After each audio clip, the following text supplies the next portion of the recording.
Alright, folks, welcome back to our deep dive through every Superman movie ever made. Today, we finally arrive at the film that rebooted the entire mythology and launched the DCEU. 2013's Man of Steel, directed by Zack Snyder, produced by Christopher Nolan, and packed with more collateral damage than a Michael Bay movie on steroids. Let's fly in.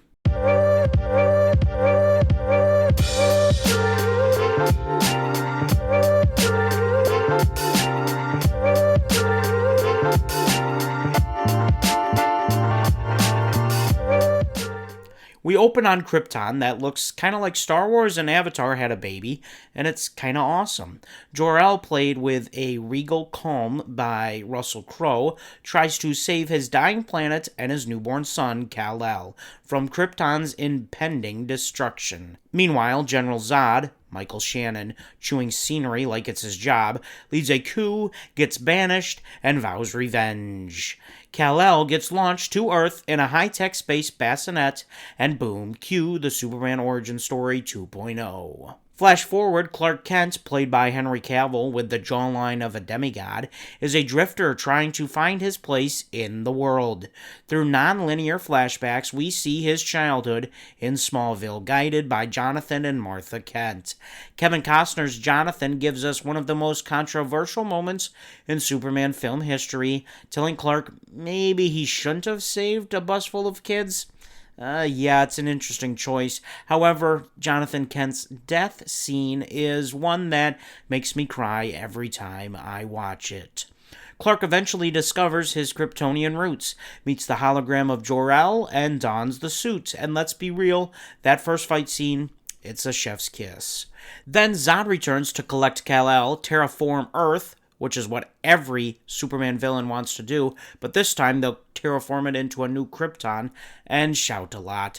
Seriously, Michael Shannon gives you 110% unhinged energy. What follows is a full-on alien invasion, a high-stakes sci-fi battle, and a small city's reduced to rubble in Metropolis. Clark, now Superman, makes the ultimate controversial decision. He kills Zod to save a family, and the internet has never stopped arguing about it since.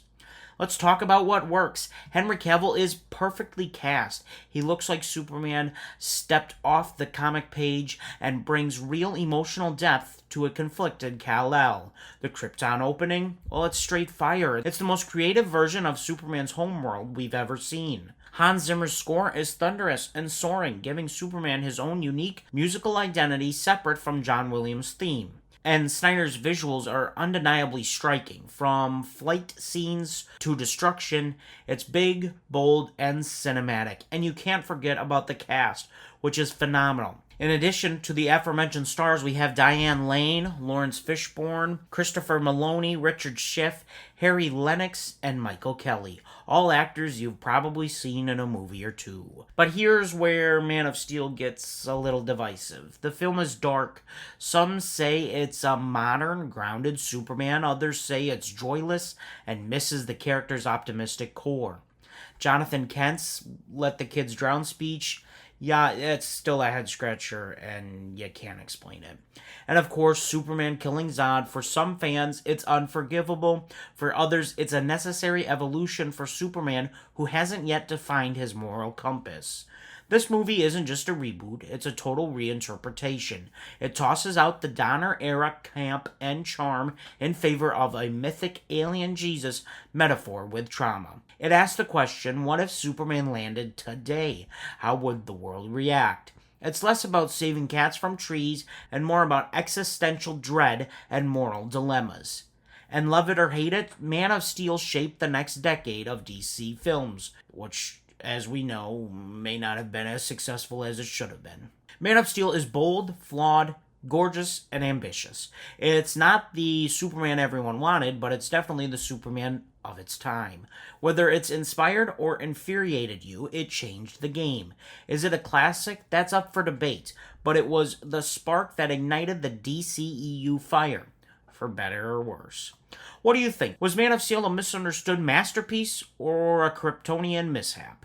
Drop your thoughts in the comments below and let's talk about it. And if you've been with us on this journey from Superman the movie to Superman 4 to Returns, and now this, make sure you like, subscribe, and stay tuned, because up next, we're heading into full-blown Batman v Superman territory.